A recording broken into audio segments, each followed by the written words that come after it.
Hello, bit of a different episode today. More of a kind of podcasty episode, I guess. I don't have any compositions or Sudokus to show off.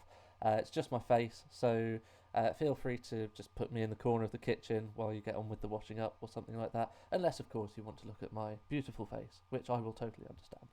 So I've got a few things to talk about today. Um, I want to talk about the video that I posted last week. I want to talk about composition more generally, and I want to tell you about an idea that I've got for a composition project for the near future that may well occupy the next few weeks, maybe months, maybe years, who knows. I've got no idea how long it will take me, um, but it will not be the composition project that I started last week. So let's start by talking about that. Feel free to go and watch the video first if you like. To be honest, I'm not going to put any pressure on you to do that because I'm basically going to summarize what happened now. I challenged myself to sit down in front of Sibelius, which is a notation software where you can compose music, and turn the camera on and just start writing music. That was my challenge to myself, and I'll be honest, it's something that I've wanted to do for quite a long time, and I've never quite been brave enough to do it. And there are two motivating factors for why I wanted to do this. The first is just to force myself back into composition. Now, I've got something to confess, and it feels terrible confessing this, but in the about 3.5 years since I graduated from a master's degree in composition, I haven't really composed much. And it feels awful admitting that. I feel really guilty that I've done 2 degrees, an undergraduate degree and a master's degree. And what have I got to show for that? Well, I've got the certificates, I've got brilliant results, brilliant marks, brilliant grades on everything. It's all fine and dandy, but I haven't produced anything really since graduating. And there's an enormous pressure to write music when you graduate from a composition degree, as you can probably imagine. Most of it's self inflicted, but yeah, there is a lot of pressure, there's a lot of guilt, and unfortunately, that pressure and guilt makes the prospect of composing music a hell of a lot less appetizing. And then it just becomes a vicious circle. You don't compose because you're feeling too guilty, and you feel guilty because you're not composing, until you find yourself in a position like mine, which is that I've not composed anything for 3.5 years now. Well, nothing of note, really. Um, no offence to the friends with whom I wrote some of my more fun, casual projects over the last couple of years. But yes, I now have a proper job, if you like. It's not a freelance composer. I'm a music tutor. I teach mostly piano as well as violin, vocals, viola, and composition and theory. So I've got a stable income. I've got a purpose in life, if you like. And so I don't need composition to fill that gap either as an income or something deeper and more philosophical. Um, and that means that a lot of that pressure and some of the guilt has gone away. There's still a bit there, but some of the pressure has gone away. So I feel a lot more inclined now to just have a go at composition. There's no pressure. I would love to write my own music. I would really, really, really love to. And I think I'm now more feeling more free and more able to approach it.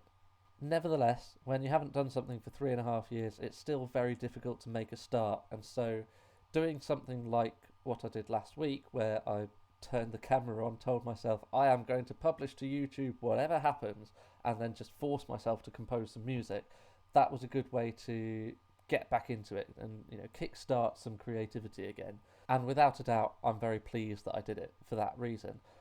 The other reason why I wanted to take on this challenge is to prove a point, or rather to debunk a myth. There's this myth about composition, particularly classical composition, that the compositional process involves locking yourself away in a basement for weeks and weeks with nothing but a pen and some paper, and meditating and writing down drafts and ideas, and then screwing the paper up and throwing it in an overflowing bin full of your other failed ideas that you're not satisfied with, until eventually you fall to your knees in desperation and you look to the heavens, desperate for some kind of inspiration, some message from beyond this world that will tell you what to write, and then eventually it happens. You get some kind of spiritual vision. You see in your mind's eye exactly what this composition should be. You can see it all laid out in front of you. It's perfect, it's beautiful, it's a work of art. And so you scramble back to your desk and you pick up the pen and you start scribbling these ideas down, and you don't stop. You don't sleep, you don't eat, you don't drink. You do not stop until the entire work of art is finished and it's perfect, and you burst out of the basement a few weeks later, declaring to the world, I have in my hands a perfect piece of art. This is beautiful, this is flawless, this is divine. And if any one of you is to perform this piece and make so much as a single mistake or overlook a single detail that I have written in this piece, you will have ruined the art forever. So that's the stereotype, and I wanted to debunk that. Because, to be honest, I don't think that the inspiration stage of the compositional process takes up any more than about 2%. The other 98% is hard work, it's knowledge of music theory, it's understanding of historical context and the art forms that may have influenced the piece of music that you're writing. It's knowledge of how to write for the particular instruments that you're writing for and produce a final product that is exactly what you want it to be. But not only what you want it to be, but also something that will engage listeners, something that will talk to an audience and be familiar enough that the audience will be able to engage with it and understand what's going on, but also original enough that it will be interesting. And that's what you're aiming for, and that takes 98% of the compositional process, at least. The 2% is just the inspiration at the beginning. And I thought the best way to prove this point was to dive straight into a composition without any ideas, without any inspiration, without any spiritual visions from the heavens or anything like that, and just try and compose music and prove to the world that you can make a decent piece of music out of 98% of the compositional process. Because, to be honest, I believe that I'm pretty good at that 98%, if I do say so myself. Unfortunately, it turns out there's a reason that they call it a spark of inspiration. See, a spark seems so insignificant, so small, and it lasts for barely a split second, and yet that spark is the thing that sets off raging fires. And it's exactly the same in music. Without having some kind of initial idea, some kind of inspiration, you're not going to get the piece of music. And even though that last 98% of the composition is extremely important, and you can't compose a piece of music without it, you also can't compose a piece of music, not a particularly engaging or interesting one anyway, without that initial 2%, the initial idea. To be honest, I feel like a bit of a fool, because really, I already knew that. There have been several times where I've got towards the end of an academic year studying music, studying composition in particular, where the final assignment will simply be write a good piece of music. And it'll be something like, it should be about 10 minutes long, and can you try and write for these instruments, but if it's, give or take a cello, that's fine. That's the specification. And it gets to that point, and I get that task, and I just sit there in front of Sibelius, or in front of some manuscript paper, or in front of a piano, and I just think to myself, right, I guess I'd better write some music then. And I sit there in silence for ages, and hours pass, and days pass, and I write down some ideas, but they're not very good, because I haven't had an idea for the entire piece yet. All I've had is just little micro ideas of bits of tune that sound a bit nice, or bits of harmony that sound a bit nice, or a rhythm that sounds a bit nice. I never really have an idea for the entire piece, so it never really works. And I go to my tutorials with my tutor and I say, well, I've got some bits of tune, and they're just like, well, and what? Where's it going? What's the point of this piece of music existing if it's not going anywhere, if it doesn't have a purpose? So I know I am fully aware that that idea, that inspiration, is such a crucial stage in the compositional process, and yet somehow I still managed to convince myself to try and prove to the world on YouTube that it wasn't entirely necessary. In fact, if anything, the video that I produced last week is pretty strong supporting evidence in favour of the myth that I was trying to debunk. So, am I going to give up and admit that I was wrong and actually the myth is kind of accurate? Well, yes and no.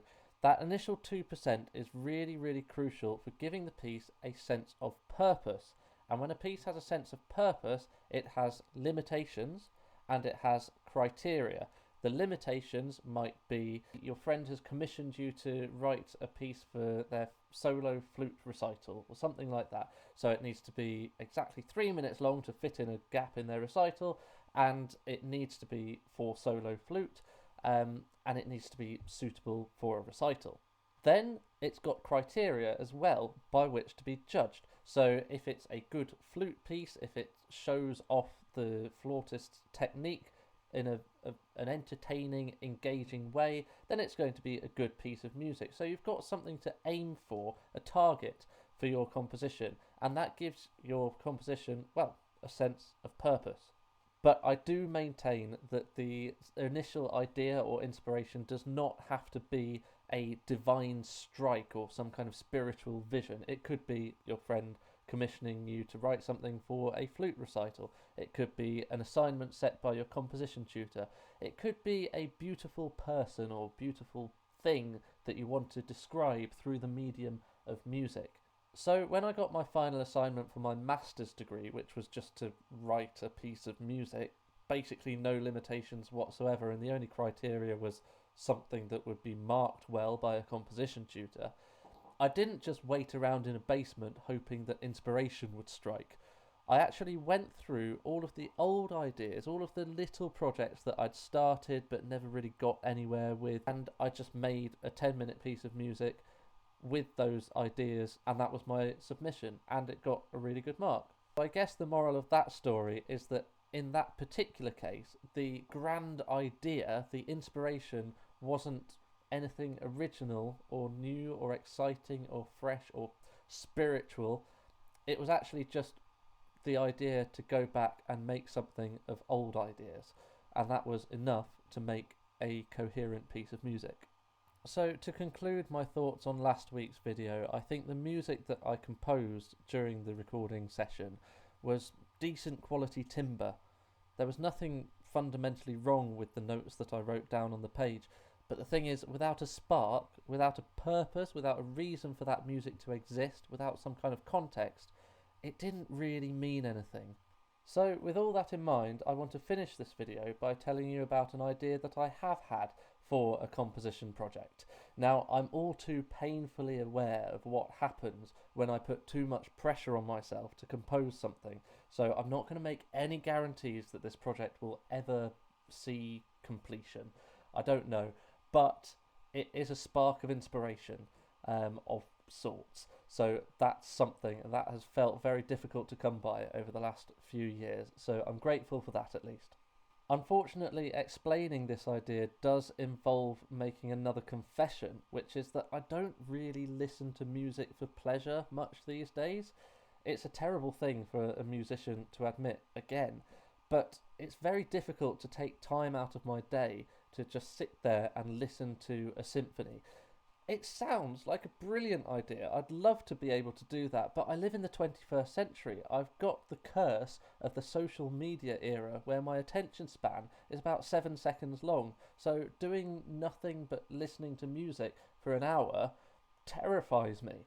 In addition to that, I find it very difficult to listen to music in the background while I'm doing other tasks in the foreground, because my brain just automatically latches onto the music, gets really distracted by analysing it and singing along to harmony lines and things like that. The exception, of course, is if the task that you're doing is just completely mindless and boring and something that you can do entirely on autopilot. And there are a few of those kind of tasks in this world, but there is one where I do consistently listen to music while performing the task, and that is cycling to work. The biggest problem for me is choosing which music to listen to. It has to fit some very specific criteria.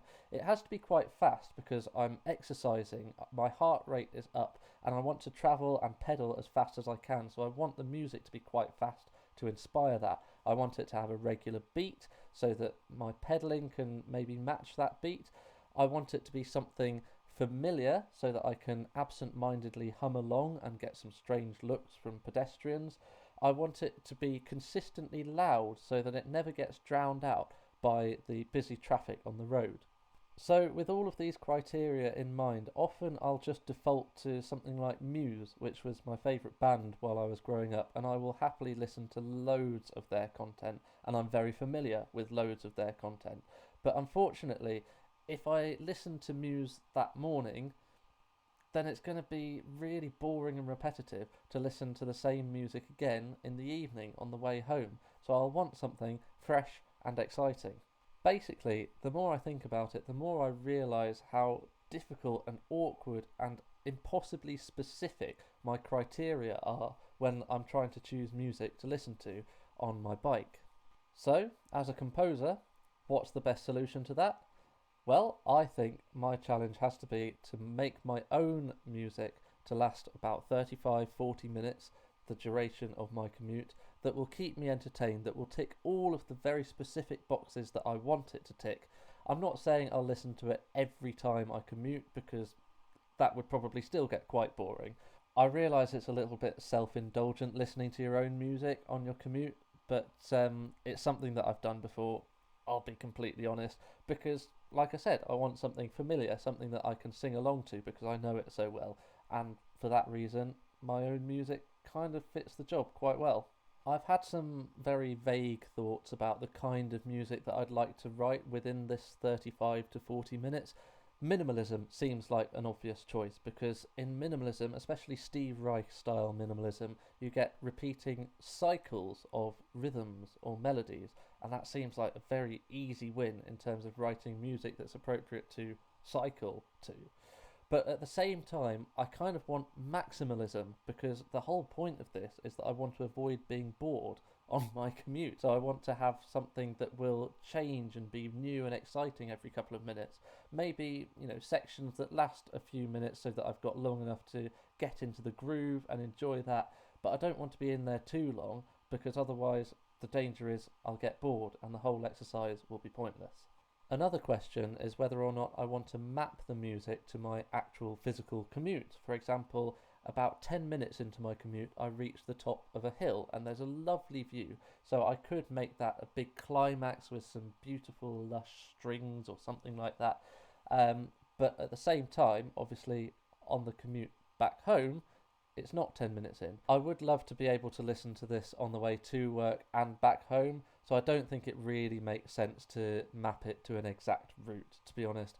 I think the best thing that I can do with this composition is just split it into lots of small sections, and in each of those sections I try and write a pastiche of a style that I do know that I enjoy listening to on my commute. And actually that links really nicely back into the theme of this video, the 2% of a composition that is the spark of inspiration, the purpose of the composition, because actually you don't really need your own spark of inspiration when you're writing in a pastiche style. You just need to know how to write in that style and basically copy it. So for the majority of this project, all I'll be doing is listening to styles that I like and learning how to write in that style. So those are my thoughts. I don't know how or if I want to record the composition process. I mean, the ideal situation would be that I can somehow record myself composing this piece and then give a kind of edited highlights package every Friday to keep up my streak of posting a YouTube video every Friday for the last 10 weeks, I think. But like I said earlier, I don't want to put any pressure on myself to do this project, let alone to publish the process of doing this project. So I'm not going to guarantee any videos in the near future, and I'm not even going to guarantee this piece of music will ever be released. But it's a spark, it's something to get me rolling again, and I think it's the perfect project for that purpose. I suppose at least by putting the idea out there into the ether, I'm putting a little bit of pressure onto myself to try and make sure this project gets done.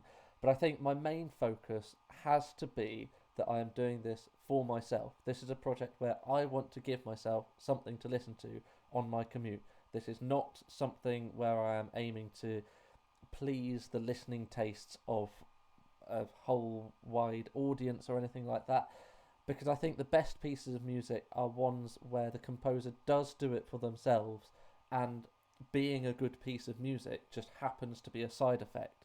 Thank you very much for watching or listening. Do let me know in the comments if you have any thoughts about anything that I've said today. If you can think of any solutions that means that I'll be able to publish my composition process, or at least record it somehow to be published at a later date, but at the same time not put any pressure on myself to do so, then please let me know what that idea is. I would love to know. But otherwise, just let me know what you think. If you're feeling generous, please do leave a like on the video. As always, have a lovely rest of your week, and I will either see you next Friday or not, I suppose. Bye for now. Books.